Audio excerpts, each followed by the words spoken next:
নমস্কাৰ friends, welcome back to এডুবেদান smart classes. আজি পুনৰ আপোনালোকৰ ফ্ৰণ্টত আহিব লগা DME এক্সামৰ বাবে এটা ক্লাছ লৈ আহিছোঁ। আজি আমি ইণ্ডিয়ান পলিটিৰ কিছুমান ইম্পৰ্টেণ্ট MCQs ডিছকাছ কৰিব ওলাইছোঁ আৰু এই MCQsবোৰ আমি ইন ডিটেইল ডিছকাছ কৰিবলৈ চেষ্টা কৰিম। গতিকে দেৰি নকৰি আৰম্ভ কৰিছোঁ আজিৰ ক্লাছটো। আমাৰ প্ৰথম কুৱেশ্যন হৈছে, which of the following best describes the nature of India as per its constitution? Option A, unitary state with federal feature. Option B, a federal state with unitary feature. Option C, a confederation of the states. Or option D দিছে purely a federal state. এতিয়া যদি চাওঁ, option A, unitary state with federal feature, মানে আমাৰ ইণ্ডিয়াখন এনেকুৱা নেকি যে আমাৰ এটা কমপ্লিট এটা চেণ্ট্ৰেল গভমেণ্ট আছে, পাৱাৰফুল চেণ্ট্ৰেল গভমেণ্ট, আৰু আমাৰ যিবোৰ ষ্টেট আছে তেওঁলোকক অলপ এনে নামমাত্ৰ পাৱাৰ দি থৈছে, কিন্তু কমপ্লিটলি আমাৰ চেণ্ট্ৰেল গভমেণ্টে দেশখন চলায়। নে option B, a federal state with unitary feature, মানে আমাৰ ষ্টেটবোৰৰ যথেষ্ট পাৱাৰ আছে, তেওঁলোকে নিজৰ ডিচিশ্যনছ ল'ব পাৰে, কিন্তু তেওঁলোকক মানে ছুপাৰভাইজ কৰিবৰ কাৰণে এটা ষ্ট্ৰং চেণ্ট্ৰেল গভৰ্ণমেণ্ট আছে যোনে গোটেই দেশখন আল্টিমেটলি ছুপাৰভাইজ কৰে। নেক্সট হৈছে অপশ্যন চি, আ কনফেডাৰেশ্যন অফ ষ্টেট, নে আমাৰ আমেৰিকাৰ নিচিনা নেকি, নে গোটেইবোৰ মানে ফেডাৰেল ষ্টেট আছে কিন্তু তেওঁলোকে মিলিজুলি এখন দেশ হিচাপে একেলগে আছে, নে পিয়ৰলি এ ফেডাৰেল ষ্টেট, মানে প্ৰত্যেকখন ষ্টেটে নিজকে এখন ইণ্ডিপেণ্ডেণ্ট কাণ্ট্ৰি টাইপত চলে নেকি? তে ইয়াৰে ভিতৰত কোনটো অপশ্যন কাৰেক্ট হ'ব? তে আমি যদি চাওঁ, তে option B will be the correct answer, য'ত নেকি কৈছে যে federal state with unitary feature, মানে আমাৰ ইণ্ডিয়াখন এনেকুৱা এখন কাণ্ট্ৰি য'ত ষ্টেটছবোৰৰ যথেষ্ট পাৱাৰ থাকে, তেওঁলোকে নিজকে অলমষ্ট গভৰ্ণ কৰে, আৰু খালি কি থাকে, এটা চেণ্ট্ৰেল গভৰ্ণমেণ্ট আছে আমাৰ ওপৰত যোনে বাকী গোটেই ষ্টেটছবোৰৰ গভৰ্ণিংখিনিক ছুপাৰভাইজ কৰে। গতিকে option B, a federal state with unitary feature will be the correct answer for this question. Okay, এবাৰ নেক্সট কুৱেশ্যন আগবাঢ়িছোঁ। Which of the following statement about citizenship under Indian constitution is correct? Option A, Indian citizenship can only be acquired by the birth. Option B, Parliament has the exclusive power to make laws regarding citizenship. Option C, the Constitution itself defines who is a citizen permanently. Option D, the Indian Constitution allows dual citizenship. ইয়াৰে ভিতৰত কোনটো correct হ'ব? যদি আমি চাওঁ যে Indian citizenship can only be acquired by birth বুলি কৈছে, কিন্তু এইটোতো নহয়। আমি জানো যে বাই বাৰ্থ, তাৰপিছত ৰেজিষ্ট্ৰেশ্যন, একুৱাৰ্ড টেৰিটৰী, নেচাৰেলাইজেশ্যন আৰু ডিচেণ্ট, এইকেইটাতো আমাৰ আছেই, মানে চিটিজেনশ্বিপ একুৱায়াৰ কৰা প্ৰচেছ। তাৰ উপৰিও আমাৰ চিটিজেনশ্বিপ এমেণ্ডমেণ্ট এক্ট আহিছে, তাৰ থ্ৰুদিও চিটিজেনশ্বিপ ল'ব পাৰি, বা আমাৰ আছাম একৰ্ড আছে, তাৰ থ্ৰুদিও চিটিজেনশ্বিপ দিয়া হয়। গতিকে এইবোৰ বিভিন্ন প্ৰচেছ আছে চিটিজেনশ্বিপ একুৱায়াৰ কৰা। গতিকে only by birth, that is not correct. যদি আমি চাওঁ, আমাৰ যিটো অপশ্যন বি আছে, the parliament has the exclusive power to make laws regarding the citizenship, তে যদি এইটো চাওঁ, this is the correct answer for this question. এইটো কাৰেক্ট হয় অপশ্যনটো, the parliament has the exclusive power to make laws regarding citizenship. ত' option B will be the correct answer for this question. Next আমি চাইছোঁ question number 3, the fundamental rights under Indian constitution primarily aim to, মানে main aim কি হয় fundamental ৰাইটছৰ আমাৰ? Option A দিছে give unlimited freedom to its citizens. Option B, establish a social and economic democracy. Option C, protect individual liberties from state actions. আৰু option D, promote equal participation in economic affairs. তো ইয়াৰ ভিতৰত কোনটো option correct হ'ব আমি চাওঁ। The give unlimited freedom to its citizenship, তো আমাৰ ফাণ্ডামেণ্টেল ৰাইটে আনলিমিটেড ফ্ৰীডম দিয়ে নেকি? তো এইটোতো কাৰেক্ট নহয়। আনলিমিটেড ফ্ৰীডম দিলেতো মানুহেতো যি ইচ্ছা তাকে কৰিব, মানে কোনোবাই চুৰ কৰিব, মাৰ্ডাৰ কৰিব, কোনো কাকো কৰিবই নোৱাৰিব। গতিকে এইটোতো হ'ব নোৱাৰে। নেক্সট অপশ্যন দিছে establish social and economic democracy. তো ছ'চিয়েল এণ্ড ইকনমিক ডেমক্ৰেচি যিটো এটেইন কৰা আমাৰ এটা এইম আছে, সেইটো it's a part of the DPSP, it's not a part of the fundamental right. এইটো এটা DPSPৰ এইম হ'ব পাৰে, কিন্তু ফাণ্ডামেণ্টেল ৰাইট নহয়।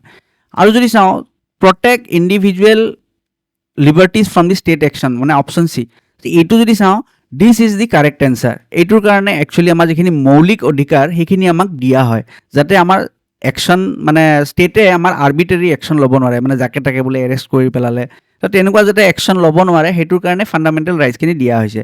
আৰু promote equal participation in economic affairs, এইটো এটা DPSP হয়, এইটো আমাৰ ফাণ্ডামেণ্টেল ৰাইট নহয়। গতিকে option C will be the correct answer. Next চাইছোঁ question, why directive principle of state policies not legally enforceable? প্ৰথম অপশ্যন এ দিছে they are irrelevant in the modern governance. তাৰপিছত অপশ্যন বি দিছে they are meant to be implemented gradually. Option C দিছে they contradict with the fundamental rights. আৰু option D দিছে the supreme court has declared them unconstitutional. তো ইয়াৰে কোনটো correct হ'ব? যদি আমি চাওঁ তেতিয়াহ'লে ডি পি এছ পিবোৰ যিবোৰ আছে সেইবোৰ একচুৱেলি কি হয়, একোটা একোটা ডাইৰেক্টিভছ টু দ্য গভৰ্ণমেণ্ট, যিখিনি আমাৰ কনষ্টিটিউশ্যন মেকাৰ্ছসকলে আমাৰ যিখিনি আহিব লগা next generation government policy makers আছিলে তেওঁলোকৰ বাবে কিছুমান ডাইৰেক্টিভছ দি থৈ গৈছিলে। এনেকুৱা নহয় যে তেওঁলোকে এইবোৰ একদম পূৰা লিখি থৈ গৈছে যে কৰিবই লাগিব, এইবোৰ কিছুমান জাষ্ট ডাইৰেক্টিভ দি থৈ গৈছে। সেইকাৰণে এটা যদি আমি চাওঁ they are meant to be implemented gradually, এইটো যিটো হয় দিছ ইজ কাৰেক্ট। আৰু সেইটোৰ কাৰণে কি হ'ব, যিহেতু গ্ৰেজুৱেলি আমাক ইমপ্লিমেণ্ট কৰিব ডাইৰেক্টিভ দিছে, গতিকে সেইটোৰ কাৰণে এইটো এনফৰ্চেবল নহয়। এইটো তাতে এনেকুৱা কোৱা নাই যে আপোনালোকে এইটো কৰিবই লাগিব, এইটো কৰিবলৈ চেষ্টা কৰিব দিছে আৰু লাহে লাহে এইটো ইমপ্লিমেণ্ট কৰিব দিছে এজ দ্য টাইম প্ৰগ্ৰেছেছ। গতিকে সেইকাৰণে directive principle of state policies are not legally এনফৰ্চেবল।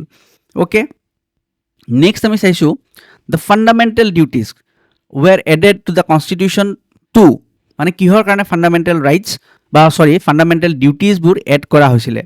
Option A provide legal restriction on the citizens right, promote sense of responsibility among the citizens. Option C, empower the parliament to make laws on personal conduct. Option D, replace fundamental rights in certain cases. তো ইয়াৰ ভিতৰত কোনটো correct হ'ব? আমাৰ যদি চাওঁ provide legal restriction on citizens right, মানে legal restriction মানে কি, তো এইটো ডাইৰেক্টলি আমি চাব পাৰোঁ যে এইটো হ'ব নোৱাৰে, কাৰণ ফাণ্ডামেণ্টেল ডিউটিজবোৰো কি হয়, এইবোৰো এনফৰ্চেবলটো নহয়, গতিকে লিগেল ৰেষ্ট্ৰিকশ্যনটো হ'ব নোৱাৰে। নেক্সট কি কৈছে, the promote sense of responsibility, তো এইটো অপশ্যন কাৰেক্ট হয়, মানে জাষ্ট যিখিনি আমাৰ চিটিজেনছ আছে তেওঁলোকৰ যাতে কিছুমান চেন্স অফ ৰেছপনচিবিলিটি থাকে টুৱাৰ্ডছ দি কাণ্ট্ৰি, সেইটোৰ কাৰণে ফাণ্ডামেণ্টেল ডিউটিজবোৰ এড কৰা হৈছিলে। অ'কে, তো option B will be the correct answer for this question. যদি চাওঁ question number 6, the term state in part 3 of the constitution fundamental rights includes, এই যে ষ্টেট ৱৰ্ডটো কি মানে ইনক্লুড কৰিছে। অপশ্যন এ দিছে only union and state governments. Option B union and state governments along with local authorities. Option C private individuals and companies. And option D only the parliament. তে এইটো কোনটো correct হ'ব? যদি আমি চাওঁ তে এইটো দ্য ষ্টেট বুলি যাক কৈছে এইটোৱে আমাক একচুৱেলি ইনক্লুড কৰিছে the union and the state governments along with the local authorities, মানে আমাৰ যিখিনি গভৰ্ণমেণ্ট বডিজ আছে গোটেইখিনিকে ষ্টেট বুলি কৈছে। ইয়াতে প্ৰাইভেট ইণ্ডিভিজুৱেলছৰ কথা কোৱা নাই বা কোম্পানীজৰ কথা কোৱা হোৱা নাই। গতিকে যিখিনি আমাৰ গভৰ্ণমেণ্ট বডিজ আছে, মানে চেণ্ট্ৰেল গভৰ্ণমেণ্ট হওক, ষ্টেট গভৰ্ণমেণ্ট হওক, বা যিখিনি আমাৰ ভিলেজ পঞ্চায়ত বা যিমানখিনি আমাৰ গভৰ্ণমেণ্ট কণ্ট্ৰল যিমান বডিজ আছে গোটেইবোৰ আহে দ্য টাৰ্ম ষ্টেটৰ আণ্ডাৰত। ষ্টেট বুলি কোৱাৰ লগে লগে আমি বুজি পাম যে যিমানখিনি আমাৰ গভৰ্ণমেণ্ট বডিজ আছে সেইখিনিক ৰিফ্লেক্ট কৰিছে। অ'কে, নেক্সট কুৱেশ্যন হৈছে in a parliamentary system like India the real executive power is vested in the. যদি আমাৰ পাৰ্লিয়ামেণ্টাৰী ছিষ্টেম যিহেতু কৈছে অলৰেডি ইণ্ডিয়াতে আমাৰ পাৱাৰখিনি কাৰ হাতত আছে? Option A president, option B prime minister and the council of minister, option C Lok Sabha and option D the speaker of the Lok Sabha. আপোনালোকে সেইটো হয়তো নিশ্চয় ভালকৈ জানিব সকলোৱে, এইটো বহুত ইজি কুৱেশ্যন। তে আমাৰ যিটো পাৰ্লিয়ামেণ্টাৰী ছিষ্টেম বুলি কৈছে অলৰেডি, গতিকে আমাৰ ইণ্ডিয়াত পাৱাৰ কাৰ হাতত আছে? The prime minister and the council of minister. যদি প্ৰেচিডেঞ্চিয়েল ফৰ্ম অফ গভৰ্ণমেণ্ট হ'লে তেতিয়াহ'লে প্ৰেচিডেণ্টৰ হাতত থাকিল হয়, কিন্তু আমাৰ যিহেতু পাৰ্লিয়ামেণ্টাৰী ছিষ্টেম অফ গভৰ্ণমেণ্ট গতিকে the power rest with the prime minister and the council of ministers. Next question, the governor of a state can exercise discretionary power in which of the following situations? The option A দিছে recommending president's rule under 356, option B passing money bill without the approval of the chief minister, option C removing the chief minister at will, or option D making laws on the state subjects. মানে এটা আমাৰ গভৰ্ণৰৰ এটা power থাকে, তাক কোৱা হয় ডিছক্ৰিশ্যনাৰী power, মানে যিটো তেওঁৰ নিজৰ হাতত থাকে। নিজৰ ডিসক্ৰিপশ্যনত থাকে, তেওঁ নিজে ল'ব পাৰে এই পাৱাৰটো, কাকো সুধিব দৰকাৰ নাই, তেওঁ নিজে নিজে ল'ব পাৰে। তে এই পাৱাৰটো ইয়াৰ ভিতৰত কোনটো অপশ্যনত কাৰেক্ট হয়? এতিয়া যদি চাওঁ, passing of money bill without the approval of the chief minister বা ৰিমুভিং অফ দ্য চিফ মিনিষ্টাৰ, এইবোৰতো হ'বই নোৱাৰে, কাৰণ আল্টিমেটলি এইবোৰ কি হয়, এইবিলাক পাৰ্লিয়ামেণ্টাৰী প্ৰচেছ, গতিকে এইবোৰ বস্তুত আমাৰ মেকিং লজ, এইবোৰ গোটেইবোৰ পাৰ্লিয়ামেণ্টাৰী প্ৰচেছ হয়, এইবোৰত গভৰ্ণৰে ডিসক্ৰিপশ্যনাৰী পাৱাৰ ইউজ কৰিব নোৱাৰে। ইয়াৰ ভিতৰত যদি আমি চাওঁ, correct option will be option A, recommending the president's rule under 356, article 356ৰ আণ্ডাৰত যিটো প্ৰেচিডেণ্ট ৰুল লগোৱা হয়, সেইটো গভৰ্ণৰে মানে নিজৰ ডিসক্ৰিপশ্যনাৰী পাৱাৰ ইউজ কৰি পেলাই কৰিব পাৰে। তো option A, recommending the president's rule under 356 will be the correct answer for this question. Next আমি চাইছোঁ, the judicial review in India is based on which of the following principles? Option A দিছে the power of parliament is supreme. Option B দিছে the constitution is supreme law of the land. Option C দিছে the president has the final authority in the constitutional matter, আৰু option D দিছে the state legislature can overrule the judiciary. Judicial review মানে কি? যেতিয়া এটা ল বনোৱা হয়, তাৰ ওপৰত সুপ্ৰিম কোৰ্টে যদি সেই লটোৰ ওপৰত কিবা ৰিভিউ কৰে, মানে সেই লটো কাৰেক্ট হৈছে নে ভুল হৈছে, তাক ৰাখিব পাৰি নে তাক পুৰা ডিছকাৰ্ড কৰিব লাগে, তেনেকুৱা যেতিয়া সুপ্ৰিম কোৰ্টে তাৰ ওপৰত ডিচিশ্যন লয়, that is called judicial review. এটা লৰ ওপৰত যিকোনো ল এটা আমাৰ পাৰ্লিয়ামেণ্টে বনায়, আৰু পাৰ্লিয়ামেণ্টে যেতিয়া লটো বনায়, যদি সেই লটো ভাল হৈছে বেয়া হৈছে তেনেকুৱা কৰি পেলাই কিছুমান আমাৰ জুডিচিয়েল আমাৰ প্ৰচিডিংছ চলে, তো তাকে জুডিচিয়েল ৰিভিউ বুলি কোৱা হয়। এতিয়া তাৰে ভিতৰত কোনটো আমাৰ প্ৰিন্সিপালৰ ওপৰত বেছড ইণ্ডিয়াৰ জুডিচিয়েল ৰিভিউটো? তো যদি আমি চাওঁ, তেতিয়াহ'লে আমাৰ কৈছে যে the constitution is the supreme law of the land. যিটো অপশ্যন বি আছে, সেইটোৱে হৈ গ'ল correct answer for this, because আমাৰ constitution is the supreme law. এই কনষ্টিটিউশ্যনৰ ওপৰততো আৰু কোনো ল হ'ব নোৱাৰে, আপোনালোকে কনষ্টিটিউশ্যনৰ ওপৰত গৈ পেলাই কোনো ল বনাব নোৱাৰে। গতিকে জুডিচিয়েল ৰিভিউ যেতিয়া কৰে, তেতিয়াহ'লে সেই কথাটো চবচে বেছি ইম্পৰ্টেণ্টলি মনত ৰাখে। কোনোবাই যদি কনষ্টিটিউশ্যনক বাইপাছ কৰি পেলাই ল বনাব যায়, তেতিয়াহ'লে সেই লটোক নাল এণ্ড ভইড হৈ যাব, মানে সেইটো কেঞ্চেল হৈ যাব। গতিকে কনষ্টিটিউশ্যনৰ একৰ্ডিঙে ল বনাব পাৰিব, তাৰ বাহিৰে বেলেগকৈ ল বনাব নোৱাৰে। The power of the parliament is supreme হ'বই নোৱাৰে, আৰু the president has the final authority এইটো হ'ব নোৱাৰে, state legislature can overrule the judiciary হ'ব নোৱাৰে, কাৰণ কনষ্টিটিউশ্যনৰ ওপৰত কোনেও যাব নোৱাৰে। Question number 10. Why is the Rajya Sabha considered as the permanent house? Option A, it cannot be dissolved, but 1/3 of its member retired every 2 years. Option B, it can be dissolved only in national emergency. Option C, it has the tenure of 6 years for all members. Option D দিছে it is reconstituted every 5 years like the Lok Sabha. তো ইয়াৰে যদি আমি correct answer চাব যাওঁ, তে option A it is correct, it cannot be dissolve but 1/3 of its member retires every 2 years। মানে প্ৰত্যেক 2 বছৰৰ মূৰে মূৰে কি হয়, 1/3 মেম্বাৰ আমাৰ ৰিটায়াৰ্ড হয়, আকৌ নতুন মেম্বাৰ ইলেক্ট হয়, আকৌ বাকী যিখিনি 2/3 মেম্বাৰ থাকে তেওঁলোকে কণ্টিনিউ কৰি থাকে, আকৌ তাৰে নেক্সট 2 বছৰ পিছত আকৌ তাৰে 1/3 ৰিটায়াৰ্ড হ'ব, তো তেনেকৈ চলি থাকে। গতিকে এইটো আমাৰ কি হয়, এটা পাৰ্মানেণ্ট হাউচ হয়, এইটো কেতিয়াও ডিজলভ হৈ নাযায় লাইক লোকসভা। আমাৰ লোকসভা কি হয়, এভৰি 5 yearsত আমাৰ লোকসভা কি হৈ যায়, ডিজলভ হৈ যায়, আৰু তাৰপিছত নতুনকৈ ইলেকশ্যন হয়, ইলেকশ্যন হোৱাৰ পিছত নতুনকৈ লোকসভা গঠন কৰা হয়। কিন্তু ৰাজ্যসভাটো চলিয়ে থাকে, আৰু এজন প্ৰাৰ্থী যদি আমি চাওঁ, ৰাজ্যসভাৰ এজন মেম্বাৰৰ 6 year টেনিয়ৰ থাকে। 6 yearত এজন মেম্বাৰ তেওঁ চেঞ্জ হ'ব পাৰে, কিন্তু কি হয়, এইটোতো গোটেইবিলাক মেম্বাৰটো একেলগে নাযায়, 1/3 মেম্বাৰহে যাব, 2/3 মেম্বাৰটো থাকি যাব, আকৌ তাৰপিছত এইখিনি ইলেক্ট হৈ পেলাই নতুনকৈ আহিব, আকৌ নেক্সট 2 বছৰ পিছত আকৌ এই 2/3ৰ 1/3 যাব। গতিকে it's a permanent house. Okay, next question হৈছে, the speaker of the Lok Sabha does not vote accept.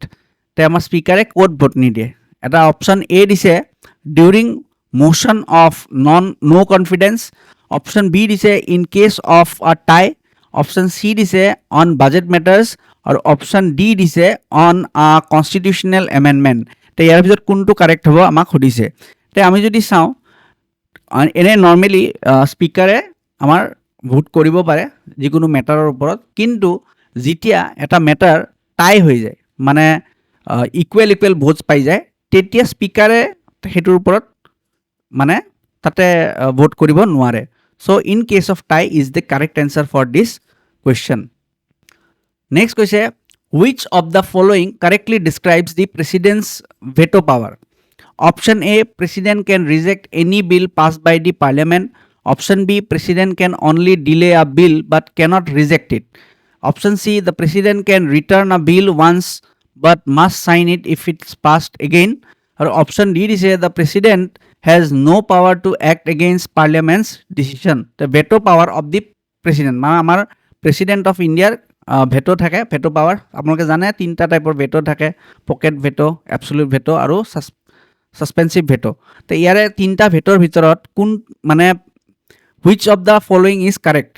প্ৰথম দিছে the president can reject any bill passed by the parliament. তো এইটো কাৰেক্ট নেকি? তো প্ৰেচিডেণ্টে কিছুমান বিল ৰিজেক্ট কৰিব পাৰে কিন্তু কিছুমান বিল ৰিজেক্ট কৰিব নোৱাৰে, যেনে মানি বিল হৈ গ'ল, এইটো ৰিজেক্ট কৰিব নোৱাৰে প্ৰেচিডেণ্টে, ঠিক আছে। তাৰপিছতে নেক্সট কি দিছে the president can only delay a bill but cannot reject it.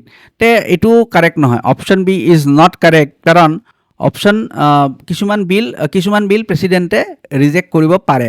তাৰপিছতে হৈছে option C the president can return a bill once but must sign it if it is passed again. তে এইটো যিটো অপশ্যন, এইটো option correct option. মানে প্ৰেচিডেণ্টে কি কৰিব পাৰে, এখন বিল যদি তেওঁৰ পচন্দৰ নহয় বা কিবা প্ৰব্লেম থাকে তেতিয়া তেওঁ বিলখন আকৌ মানে লোকসভা বা ৰাজ্যসভালৈ ৰিটাৰ্ণ কৰি পঠাই দিব পাৰে। কিন্তু যদি হাউচে আকৌ সেইখন ভোটিং কৰি আকৌ যদি পাছ কৰি পেলায় তেতিয়াহ'লে কিন্তু নেক্সট টাইম প্ৰেচিডেণ্টে সেইখন চাইন কৰিব লাগিব। চ' দিছ অপশ্যন ইজ কাৰেক্ট। আৰু option D the president has no' power to act against the পাৰ্লিয়ামেণ্টছ decision, এইটো কাৰেক্ট নহয়। গতিকে option C is the correct answer for this question. Now question number 13, which of the following is an exclusive power of the Rajya Sabha? So Rajya Sabha kuntu exclusive power hai, mane only Rajya Sabha can act on this power. The option A is initiating a money bill, option B removing the president, option C creating a new all India service, aru option D passing the constitutional amendments independently. te yar bhitor kuntu correct hobo? যদি চাওঁ ইনিচিয়েটিং আ মানি বিল, তো ইনিচিয়েটিং মানি বিলটো আমাৰ ৰাজ্যসভাৰ power নহয়, কাৰণ মানি বিলত ৰাজ্যসভাৰ কোনো কাম নাই, কাৰণ লোকসভাৰ পৰা হয়।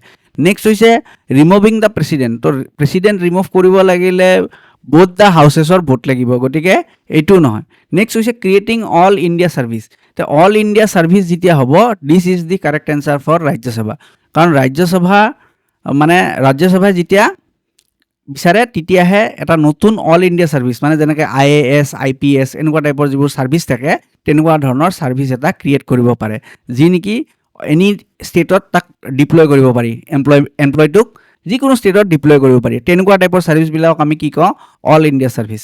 আৰু তেনেকুৱা ছাৰ্ভিচ যেতিয়া ক্ৰিয়েট কৰা হয় then Rajya Sabha has the exclusive power for it.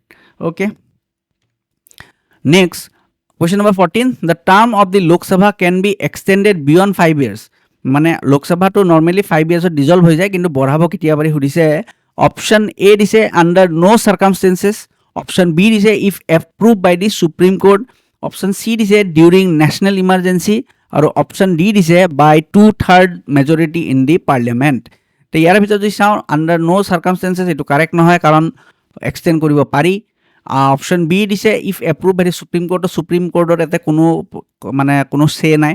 আৰু যদি চাওঁ option C during national emergency, so' this will be the correct answer. মানে আমাৰ নেশ্যনেল ইমাৰ্জেঞ্চি যেতিয়া লাগি যায় তেতিয়া আমাৰ লোকসভাৰ যিটো টাৰ্ম থাকে 5 yearsৰ সেইটোক এক্সটেণ্ড কৰি গৈ থাকিব পাৰি, মানে যেতিয়ালৈকে নেশ্যনেল ইমাৰ্জেঞ্চিটো খতম নহয়। নেশ্যনেল ইমাৰ্জেঞ্চি কেতিয়া হয়, যেতিয়া ৱাৰ এণ্ড এগ্ৰেশ্যন হ'ব।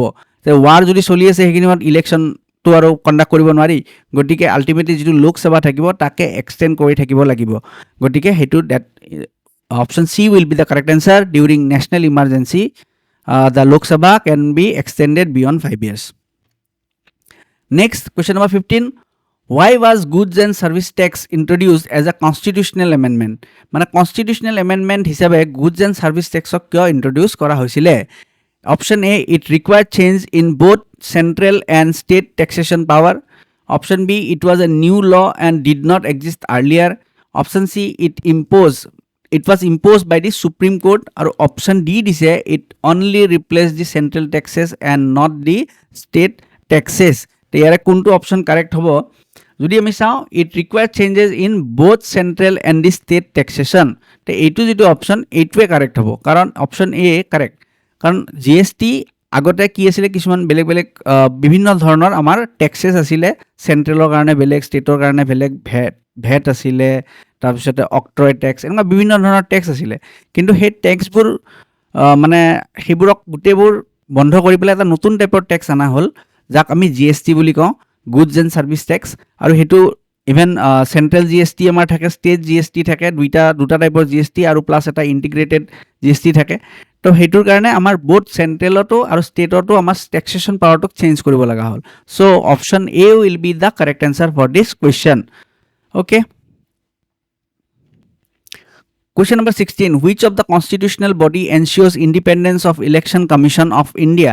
তো ইয়াৰ ভিতৰত হৈছে অপশ্যন এ কৈছে union public service commission option B supreme court of India option C দিছে দ্য পাৰ্লিয়ামেণ্ট আৰু অপশ্যন ডি দিছে দ্য কনষ্টিটিউশ্যন ইটছেল্ফ তে আমাৰ ইয়াতে যদি চাওঁ কোনে আমাৰ ইলেকশ্যন কমিশ্যনক এটা ইণ্ডিপেণ্ডেঞ্চ দিয়ে যাতে ইণ্ডিপেণ্ডেণ্টলি তেওঁলোকে কাম কৰিব পাৰে সেইটো পাৱাৰ তেওঁলোকক কোনে দিয়ে তো সেই পাৱাৰটো কোনে দিব আল্টিমেটলি আমাৰ যি কনষ্টিটিউশ্যন আছে the constitution gives them the power to act independently নহ'লেতো পাৰ্লিয়ামেণ্টে যদি পাৰে তো তেওঁলোকে নিজেই যিখিনি গভৰ্ণমেণ্ট আছে তেওঁলোকে বাৰ বাৰ নিজেই ইলেকশ্যন কণ্ডাক্ট কৰিব নিজেই জিকিব গতিকে তেনেকুৱা পাৱাৰ সুপ্ৰিম কোৰ্টৰ ইলেকশ্যনৰ লগত কোনো মেল নাই আৰু আমাৰ যি ইউনিয়ন পাব্লিক ছাৰ্ভিচ কমিশ্যন আছে UPSC তেওঁলোকৰ কাম কি তেওঁলোকে জাষ্ট এপইণ্টমেণ্টছ কিছুমান এপইণ্টমেণ্টছ কৰাব সেইটোৱে তেওঁলোকৰ কাম মেইনলি গতিকে ইলেকশ্যনৰ লগত তেওঁলোকৰ কোনো ৰিলেশ্যন নাই গতিকে the constitution itself gives the Election Commission the power of independence মানে তেওঁলোকে যাতে কাম কৰিব পাৰে ইণ্ডিপেণ্ডেণ্টলি তো কনষ্টিটিউশ্যনে তেওঁলোকক সেইটো গ্ৰাণ্ট কৰে নেক্সট হৈছে the concept of basic structure document was established in তে আমাৰ যিটো বেচিক ষ্ট্ৰাকচাৰ এটা ডক্ট্ৰিন আছে আমাৰ সেইটো কোনটো কেছৰ পৰা এটা কেইটামান কেছৰ নাম দিছে কোনটো কেছৰ পৰা আমাৰ আহিছে প্ৰথম দিছে option A Kesavananda Bharati case option B Golaknath case option C Minerva Mills case আৰু option D Indira Gandhi case তো এইটো হয়তো আপোনালোকে most of the people will know that this option A the Keshwanand Bharati the famous Keshwanand Bharati case will be the correct answer for the basic structure doctrine আৰু আপোনালোকে basic structure মানে কি হয় আমাৰ মানে কনষ্টিটিউশ্যনৰ কিছুমান এনেকুৱা পাৰ্টছ আছে যাক এমেণ্ড কৰিব নোৱাৰি বুলি কৈছে আমাৰ সুপ্ৰিম কোৰ্টে কি কৈছে যে পাৰ্লিয়ামেণ্টে যি বিচাৰে তাকে এমেণ্ড কৰিব পাৰে কিন্তু কিছুমান এনেকুৱা ফিচাৰ্ছ আছে যাক পাৰ্লিয়ামেণ্টে এমেণ্ড কৰিব নোৱাৰে এমেণ্ড মানে চেঞ্জ কৰিব নোৱাৰে তো তাকে বেচিক ষ্ট্ৰাকচাৰ বুলি কোৱা হৈছে আৰু সেই যিটো ডক্ট্ৰিন সেইটো ফাৰ্ষ্ট টাইম আহিছিলে কেশৱানন্দ ভাৰতী কেছত ঠিক আছে so' option A is the correct answer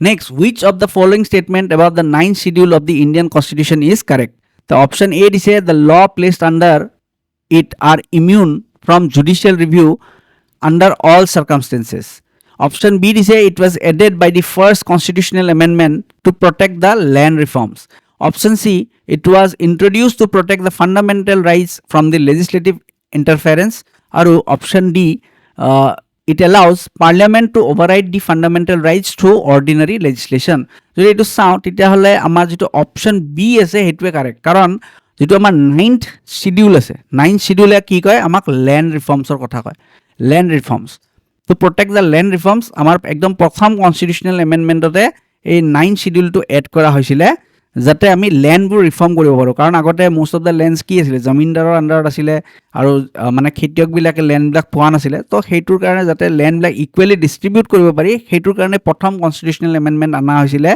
আৰু এই লেণ্ড ৰিফৰ্মক প্ৰটেক্ট কৰিবৰ কাৰণে গতিকে the 9th schedule was added for what protecting the land reform so option B is the correct answer next under what circumstances can a state legislative council be created or abolished te eta jodi sao option A dice the governor of the state recommends it to the president option B dice the parliament passes a simple majority resolution based on state's request option C dice the Rajya Sabha alone decides based on state's demand or option D dice the Supreme Court has the final authority to approve it mane the under what circumstances can a state legislative council be created মানে আমাৰ যেটো state legislative council থাকে আমাৰ নৰমালি কি থাকে আমাৰ state এটা থাকে কি legislative assembly থাকে আৰু এটা থাকে legislative council মানে কিছুমান ষ্টেটত legislative council থাকে আৰু কিছুমান most of the state অকল assembly থাকে অকল কিছুমানত আমাৰ কি থাকে লেজিসলেটিভ কাউন্সিল থাকে আপোনালোকে কমেন্ট কৰি পেলাই জনাব যে কোন ষ্টেট আছে বৰ্তমান য'ত নেকি লেজিসলেটিভ কাউন্সিলো আছে আৰু এছেম্বলিও আছে দুইটা থাকা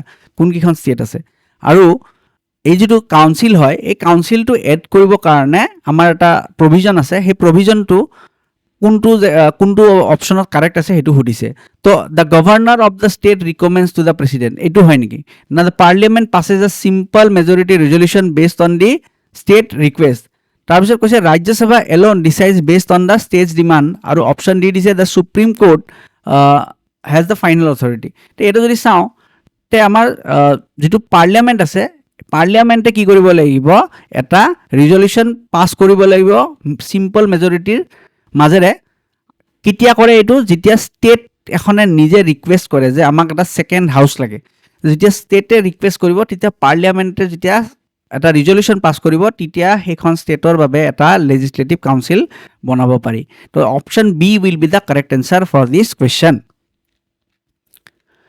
The next question number 20, which of the following best explains the concept of collective responsibility in the Indian parliamentary system?